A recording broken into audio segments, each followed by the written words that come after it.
Buenas tardes a todos. Hoy comenzamos con la introducción de La historia interminable, un libro de Michael Ende.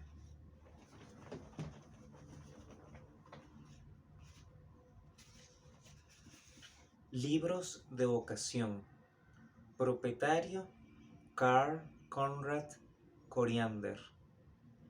Esta era la inscripción que vi en la puerta de cristal de una tiendecita, pero naturalmente solo se veía así cuando se miraba a la calle, a través del cristal, desde el interior en penumbra.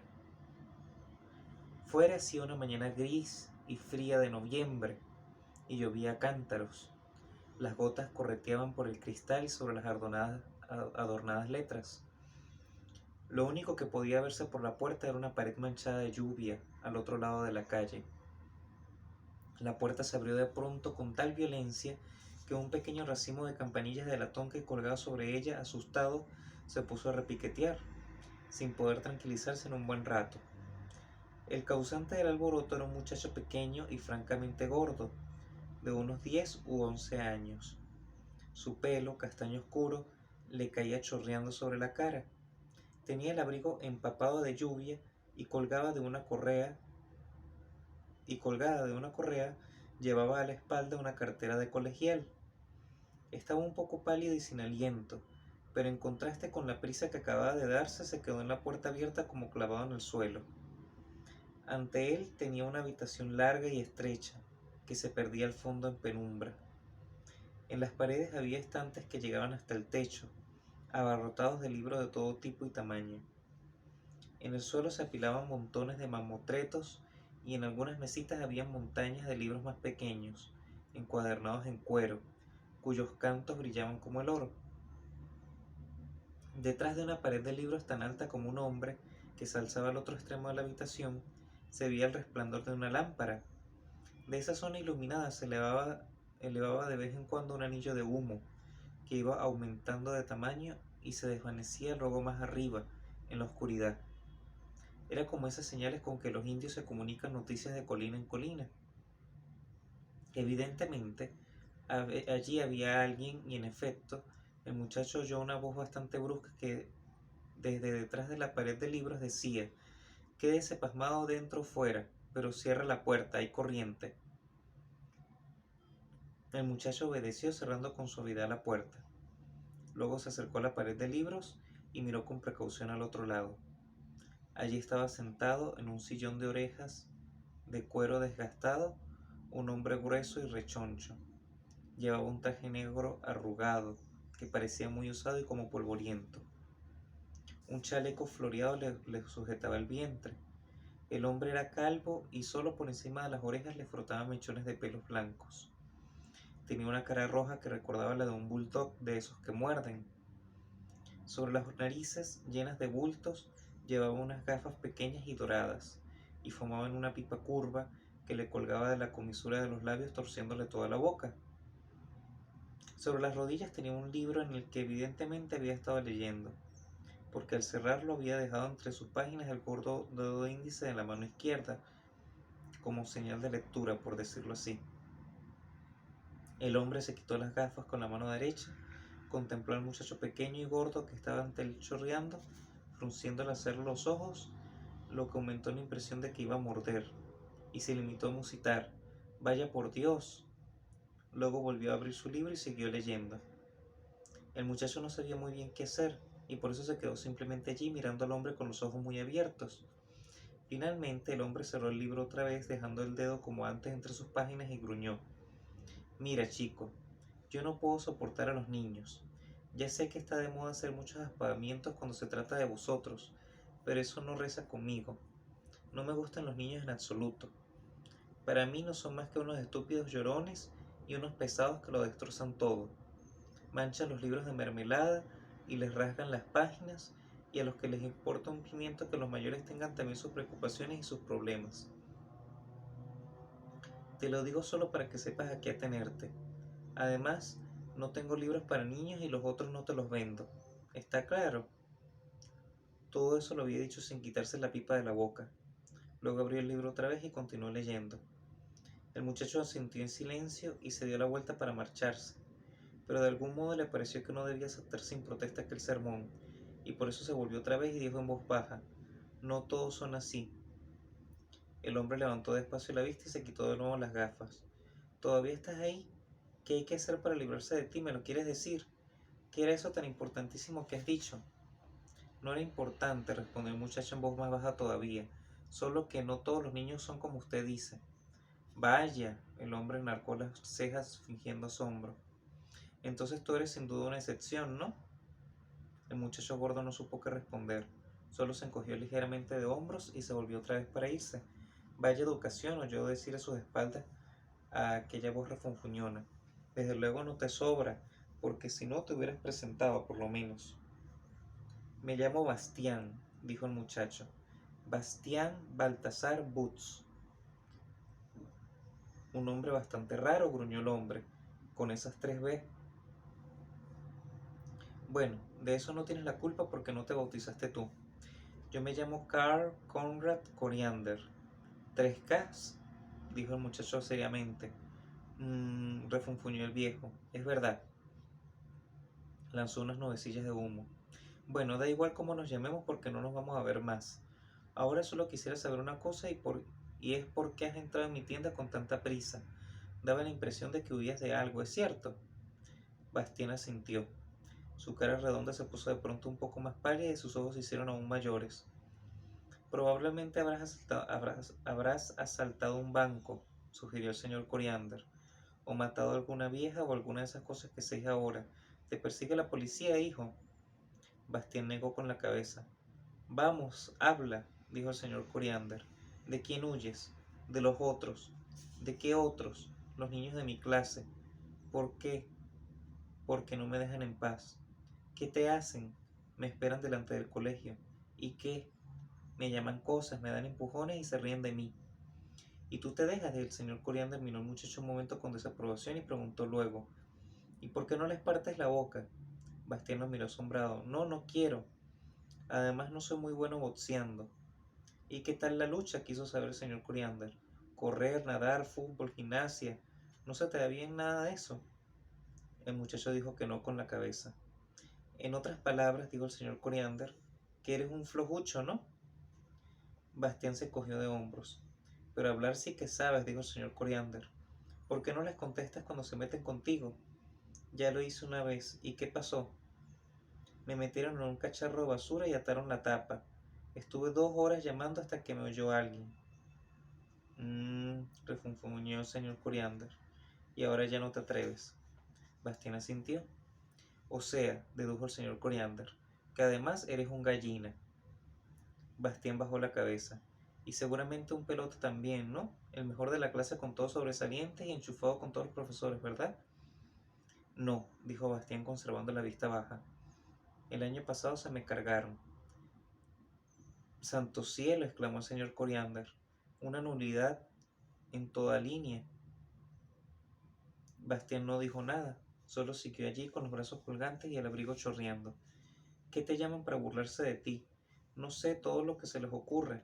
Por ejemplo, gordo, gordote, sentado en un bote. Si el bote se hunde, el gordo se funde.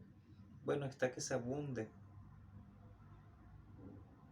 «No es muy ingenioso», opinó el señor Coriander. «¿Y qué más?»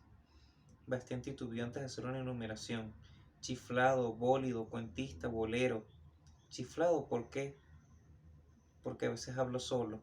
«¿De qué, por ejemplo?» «Imagino historias, invento nombres y palabras que no existen y cosas así». «¿Y te lo cuentas a ti mismo? ¿Por qué?» «Bueno, porque no le interesa a nadie». El señor Coriander se quedó un rato en silencio pensativo. «¿Qué dicen de eso tus padres?» Bastián no respondió enseguida. Solo al cabo de un momento musitó. «Mi padre no dice nada, nunca dice nada, le da todo igual. ¿Y tu madre? No tengo».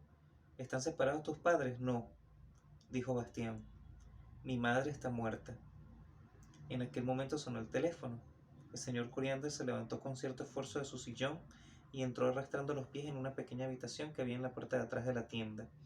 Descolgó el teléfono y Bastián oyó confusamente cómo el señor Coriander pronunciaba su nombre. Luego la puerta del despacho se cerró y solo pudo oír un murmullo apagado.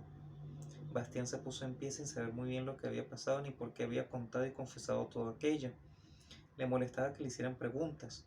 De repente se dio cuenta con horror de que iba a llegar tarde al colegio. Era verdad, tenía que darse prisa, correr, pero se quedó donde estaba sin poder decidirse. Algo lo detenía, no sabía qué. En el despacho seguía oyéndose la voz apagada. Fue una larga conversación telefónica. Bastián se dio cuenta de que durante todo el tiempo había estado mirando fijamente el libro que el señor Coriander había tenido en las manos y ahora estaba en el sillón de cuero. Era como si el libro tuviera una especie de magnetismo que lo atrajera irresistiblemente. Cogió el libro y lo miró por todos lados. Las tapas eran de color cobre y brillaban al mover el libro. Al hojearlo por encima vio que el texto estaba impreso en dos colores. No parecía tener ilustraciones, pero sí unas letras iniciales de capítulo grandes y hermosas. Mirando con más atención la portada, descubrió en ella dos serpientes, una clara y otra oscura, que se mordían mutuamente la cola formando un óvalo. Y en ese óvalo, en letras caprichosamente entrelazadas, estaba el título: La historia interminable. Las pasiones humanas son un misterio, y a los niños les pasa lo mismo que a los mayores. Los que se dejan llevar por ellas no pueden explicárselas, y los que no las han vivido no pueden comprenderlas. Hay hombres que se juegan la vida para subir una montaña. Nadie, ni siquiera ellos, puede explicar realmente por qué. Otros se arruinan para conquistar el corazón de una persona que no quiere saber nada de ellos. Otros se destruyen a sí mismos por no saber resistir los placeres de la mesa o de la botella. Algunos pierden cuando tienen para ganar en un juego de azar, o lo sacrifican todo a una idea fija que jamás podrá realizarse. Unos cuantos creen que solo serán felices en algún lugar distinto y recorren el mundo durante toda su vida. Y unos pocos no descansan hasta que se consiguen ser poderosos. En resumen, hay tantas pasiones distintas como hombres distintos hay. La pasión de Bastián Baltasar Woods eran los libros. Quien no haya pasado nunca tardes enteras delante de un libro con las orejas ardiéndole y el pelo caído por la cara, leyendo y leyendo, olvidado del mundo y sin darse cuenta de que tenía hambre o se estaba quedando helado. Quien nunca haya leído en secreto a la luz de una linterna bajo la manta porque mamá o papá o alguna otra persona solícita le ha apagado la luz con el argumento bien intencionado de que tiene que dormir porque mañana hay que levantarse tempranito. Quien nunca haya llorado abierta o disimuladamente lágrimas amargas porque una historia maravillosa acababa y había que decir adiós a personajes con los que habían corrido tantas aventuras, a los que quería y admiraba, por los que había temido y rezado, y sin su compañía la vida le parecía vacía y sin sentido. Quien no conozca todo eso por propia experiencia no podrá comprender probablemente lo que Bastián hizo entonces. Miró fijamente el título del libro y sintió frío y calor a un tiempo. Eso era exactamente lo que había soñado tan a menudo y lo que desde que se había entregado a su pasión venía deseando. Una historia que no acabara nunca. El libro de todos los libros. Tenía que conseguirlo costase lo que costase. Costase lo que costase. Eso era muy fácil de decir. Aunque hubiera podido ofrecerle más de los 3 marcos y 50 pfennig que le quedaban en su panga, aquel antipático señor Coriander le había dado a entender con toda claridad que no le vendería ningún libro, y desde luego no se lo iba a regalar. La cosa no tenía solución, y sin embargo, Bastián sabía que no podría marcharse sin el libro. Ahora se daba cuenta de que precisamente por aquel libro había entrado allí, de que el libro lo había llamado de una forma misteriosa porque quería ser suyo, porque en realidad le había pertenecido siempre. Bastián escuchó atentamente el murmullo que, lo mismo que antes, venía del despacho. Antes de darse cuenta de lo que hacía, se había metido muy deprisa el libro bajo el abrigo y lo sujetaba contra el cuerpo con ambos brazos. Sin hacer ningún ruido, se dirigió a la puerta de la tienda andando hacia atrás y mirando entre tanto temerosamente la otra puerta, la del despacho. Levantó el picaporte con cautela. Quería evitar que las campanillas de latón sonaran y abrió la puerta de cristal solo lo suficiente para poder deslizarse por ella. Silenciosa y cuidadosamente cerró la puerta por fuera y solo entonces comenzó a correr. Los cuadernos, los libros en el colegio y la caja de lápices saltaban y tambaleteaban en su cartera al ritmo de sus piernas. Le dio una punzada en el costado, pero siguió corriendo. La lluvia le resbalaba por la cara metiéndosele por el cuello. El frío y la humedad le calaban el abrigo, pero Bastián no lo notaba. Sentía calor, y no era solo de correr. Su conciencia, que antes en la tienda no había dicho esta boca es mía, se había despertado de repente. Todas las razones que habían sido tan convincentes le parecieron de pronto totalmente increíbles, y se fundieron como monigotes de nieve bajo el aliento de un dragón. Había robado, era un ladrón. Lo que había hecho era peor incluso que un robo corriente. Aquel libro era seguramente un ejemplar único e insustituible. Sin duda había sido el mayor de los tesoros del señor Coriander. Quitarle a un violinista el violín o a un rey su corona era peor que llevarse el dinero de un banco. Mientras corría, apretaba contra su cuerpo el libro por debajo del abrigo. No quería perderlo por muy caro que le costara. Era todo lo que le quedaba en el mundo, porque a casa naturalmente no podía volver. Intentó imaginarse a su padre sentado en la amplia habitación arreglada como laboratorio y trabajando. A su alrededor había docenas de vaciados en escayola de dentaduras humanas, porque era protésico dental. Bastián no había pensado nunca si su padre le gustaba realmente aquel trabajo. Ahora se le ocurrió por primera vez, pero ya no podría preguntárselo nunca. Si volviera a casa ahora, su padre saldría del taller con su bata blanca y quizá con una dentadura de escayola en la mano y le preguntaría: ¿ya de vuelta? Sí, diría Bastián. ¿No hay colegio hoy? Bastián vio ante sí la cara tranquila y triste de su padre y se dio cuenta de que le sería imposible mentir, pero tampoco podía decirle la verdad. No, lo único que podía hacer era marcharse, a cualquier parte muy lejos. Su padre no debía saber nunca que su hijo se había vuelto un ladrón, y quizá ni se diera cuenta de que Bastián no estaba allá. La idea resultaba incluso un tanto consoladora. Bastián había dejado de correr. Ahora andaba despacio y al final de la calle vio el edificio del colegio. Sin darse cuenta había tomado su camino habitual. La calle le pareció vacía, aunque había personas aquí y allá, pero a quien llega tarde al colegio el mundo que le rodea le parece siempre muerto. De todas formas le daba el miedo al colegio, escenario de sus fracasos diarios. Le daban miedo a los profesores que le reñían amablemente o descargaban sobre él sus iras.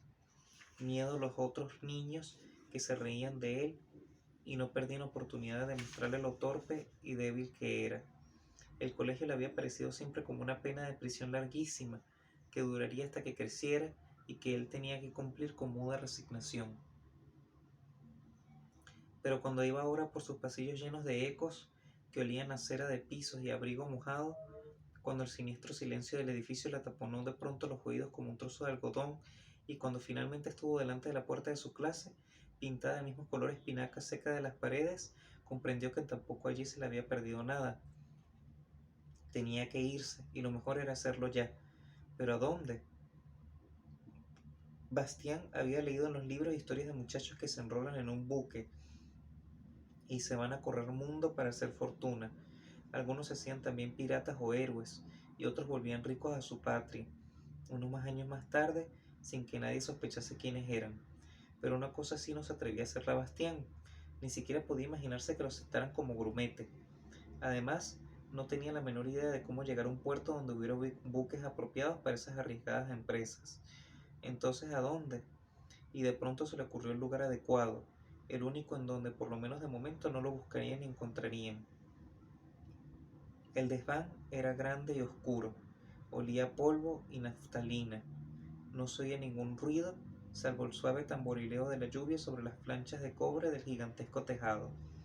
Fuertes vigas ennegrecidas por el tiempo salían a intervalos regulares del entarimado, uniéndose más arriba a otras vigas del armazón del tejado y perdiéndose en algún lado en la oscuridad. Aquí y allá colgaban telas de arañas, grandes como hamacas, que se columpiaban suave y fantasmalmente en el aire. De lo alto, donde había un tragaluz, bajaba un resplandor lechoso. La única cosa viva en aquel entorno, en donde el tiempo parecía detenerse, era un ratoncito que saltaba sobre el entarimado, dejando en el polvo huellas diminutas.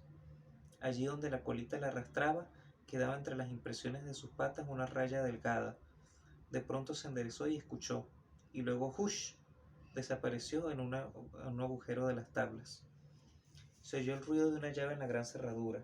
La puerta del desván se abrió despacio y rechinando, y por un instante una larga franja de luz atravesó el cuarto. Bastián se metió dentro y cerró luego empujando la puerta, que rechinó otra vez. Metió una gran llave en la cerradura y la hizo girar. Luego echó además el cerrojo y dio un suspiro de alivio. Ahora sí que no podrían encontrarlo. Nadie lo buscaría allí. Solo muy raras veces venía alguien, de eso estaba bastante seguro. E incluso si la casualidad quería que precisamente hoy o mañana alguien tuviera que ser allí, quien fuera se encontraría con la puerta cerrada y la llave no estaría. En el caso de que a pesar de todo abrieran la puerta, Bastián tendría tiempo suficiente para esconderse entre los cachivaches. Poco a poco sus ojos se iban acostumbrando a la penumbra. Conocía el lugar. 6 meses antes el portero del colegio le había pedido que lo ayudase a transportar un gran cesto de ropa viejo, un gran cesto de ropa lleno de viejos formularios y papeles que había que dejar en el desván. Entonces Bastián había visto dónde se guardaba la llave de la puerta, en un armarito que había en la pared, junto al tramo superior de la escalera. Desde entonces no había vuelto a pensar en ello, pero ahora se había acordado otra vez.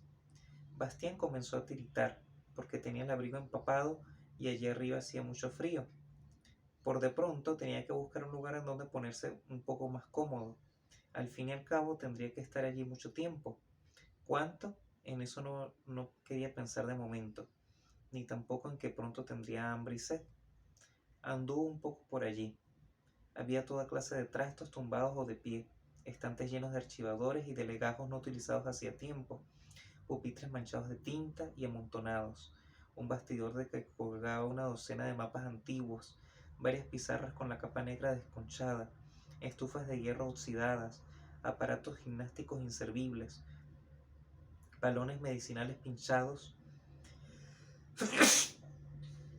y un montón de colchonetas